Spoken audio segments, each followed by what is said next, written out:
Thank you for joining me. I'm Gord Long. A reminder before we begin, do not trade from any of these slides. They are commentary for educational and discussion purposes only. Always consult a professional financial advisor before making any investment decisions.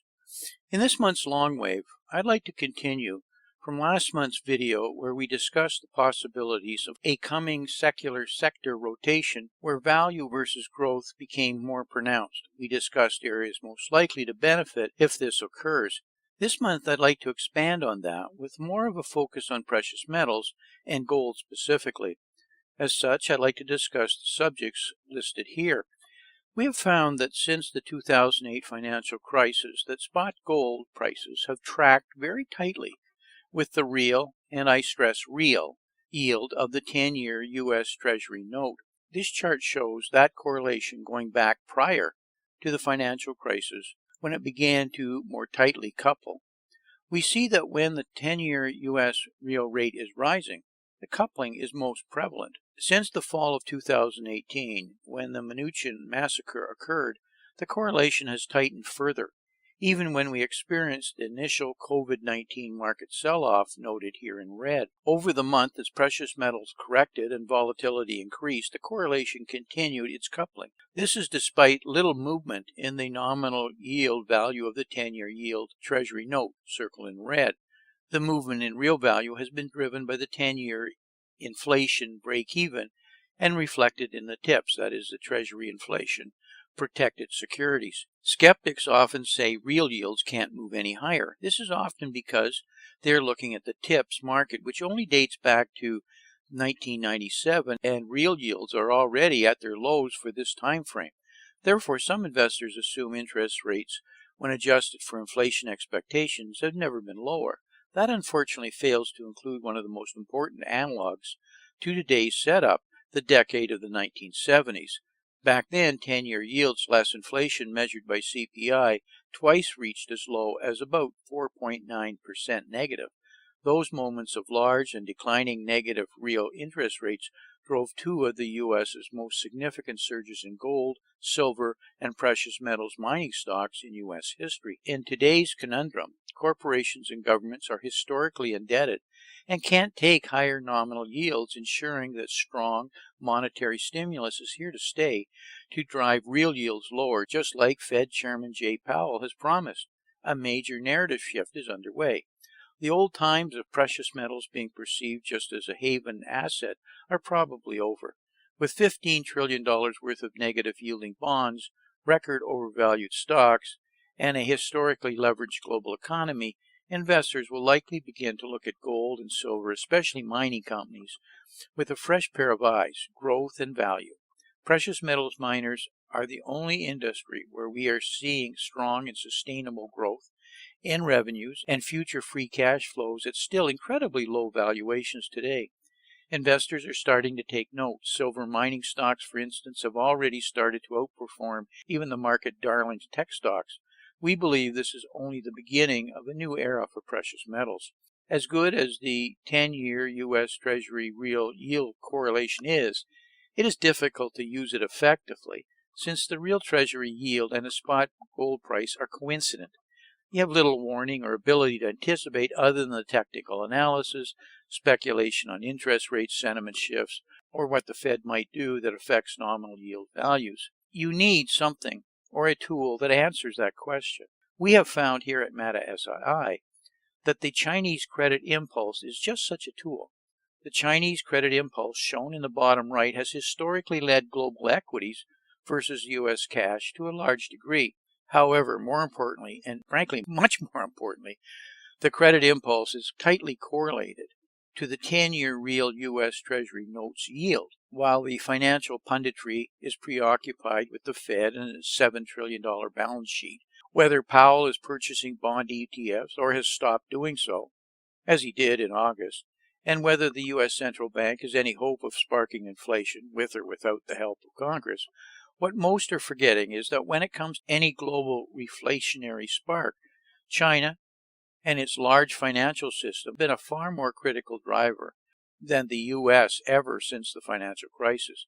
And so 5 months after China injected a record 5.2 trillion yuan in new total social financing, China's broadest credit aggregate, in March, to offset the catastrophic hit in its economy it suffered from the COVID pandemic, Beijing once again surprised to the upside when in August, China injected a whopping 3.5 trillion yuan in its economy, above the highest Wall Street estimate, which was 1 trillion yuan above the consensus estimate, and the biggest monthly injection since the March record.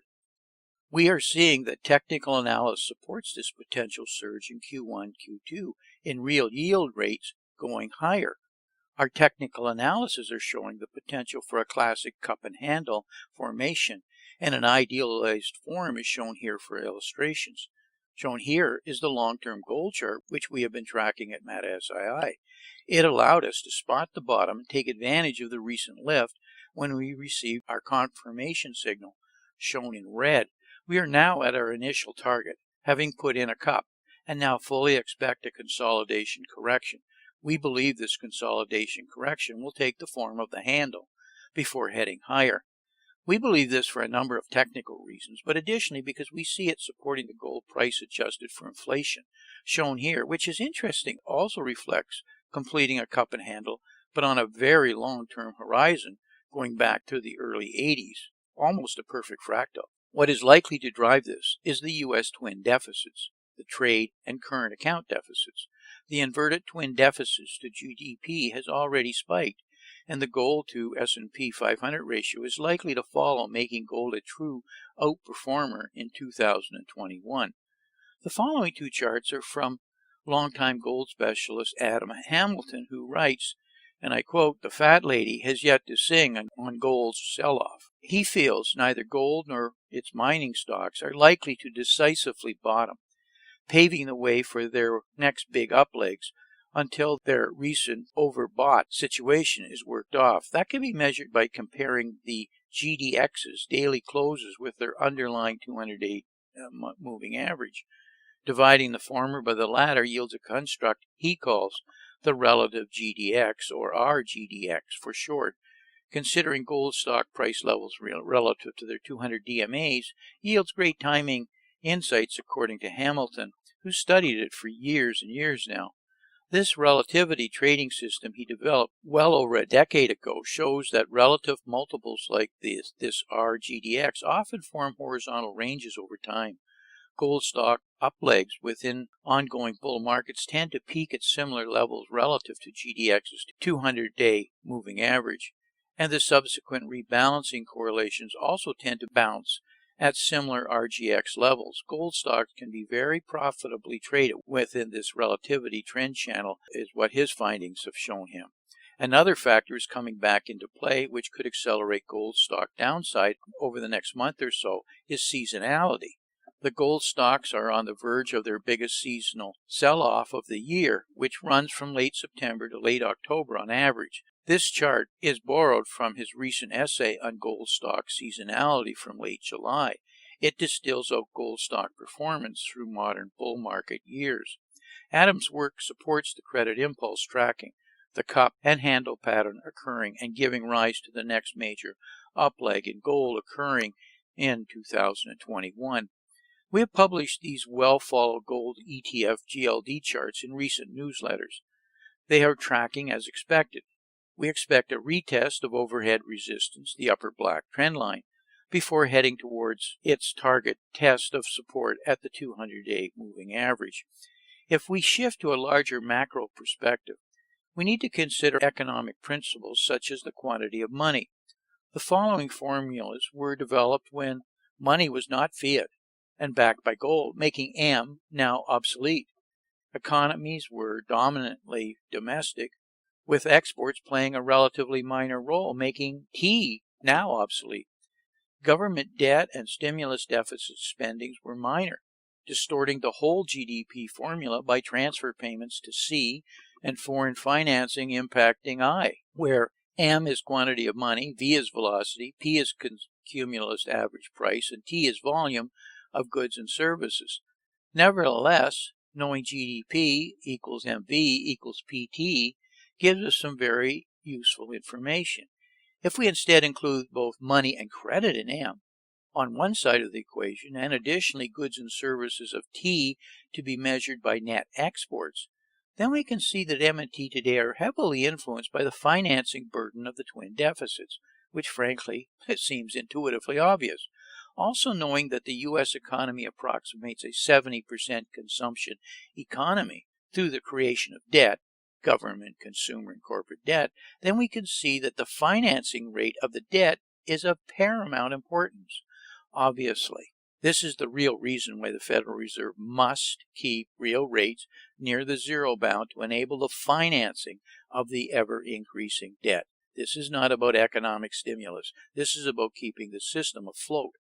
Unfortunately, the U.S. has reached a point where financing for the U.S. debt must come increasingly from monetization or foreigners, who must receive attractive rates and the security of a currency that won't devalue. The U.S. as the global reserve currency and U.S. Treasury debt as the benchmark for risk-free as long-established cornerstones are now in serious question, as well as the euro-dollar financing.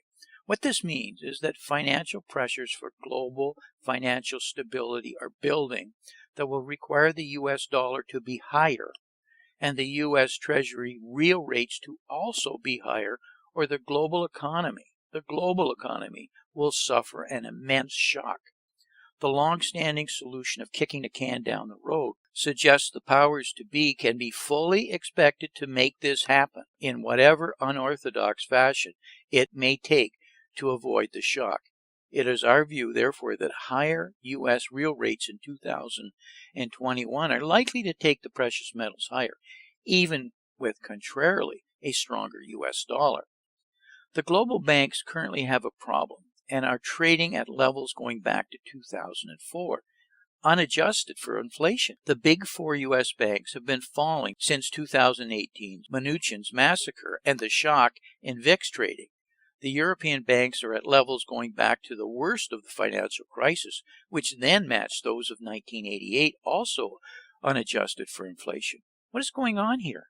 Simply said, banks can't make sufficient money in low-rate environment when default risk is high and their operating costs are increasing. A falling U.S. dollar would be devastating to them, as their loans would be paid back in smaller dollars. Additionally, business failures would mount in the global supply chain dependent on weak local currencies and their exports selling in strong U.S. dollars. Nowhere is there more exposure than with the European banks who have lent to emerging markets in euro dollars. The bottom line is the dollar must not be allowed to fall despite mounting U.S. debt monetization, while the U.S. risk-free benchmark must be higher if the U.S. twin deficits are to be financed. This is a trap no banker wants to be in. Somewhere, somehow, the game must be rigged. You can be assured that'll happen. The long-established Exeter pyramid may also shed some light. Everything above gold has become untethered to fundamentals, and as such is extremely fragile and exposed to any shock or unexpected breakage.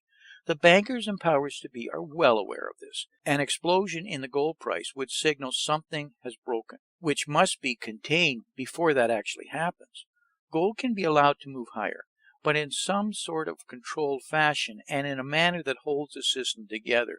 Central banks have been buying gold for reserves. We are not going to speculate on what will or could be done, but we'll leave it to your imagination and research. It can only be good for gold in the coming years, though.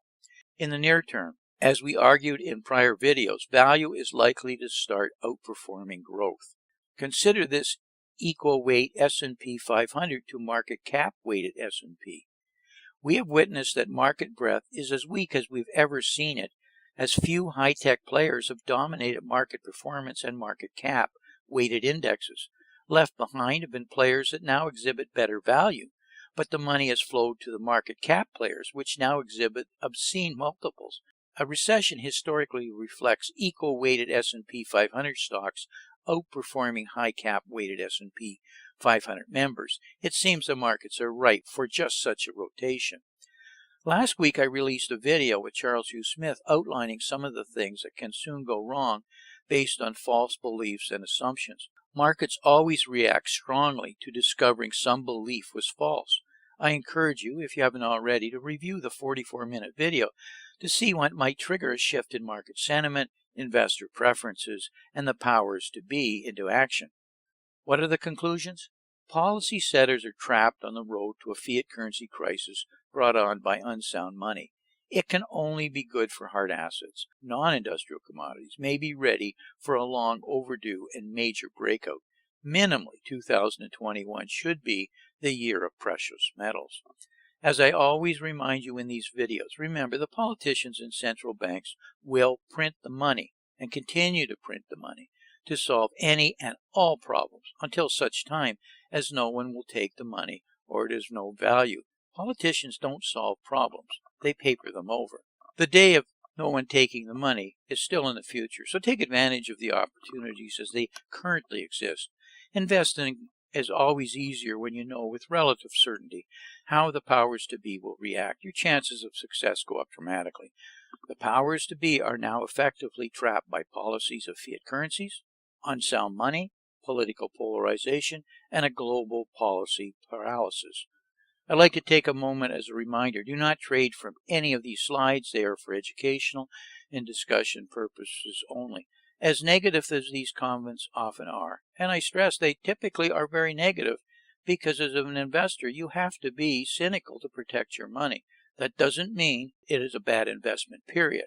There has seldom, in actual fact, been a better time for investing as in now. However, it requires careful analysis and not following what has traditionally been the true and tried approaches.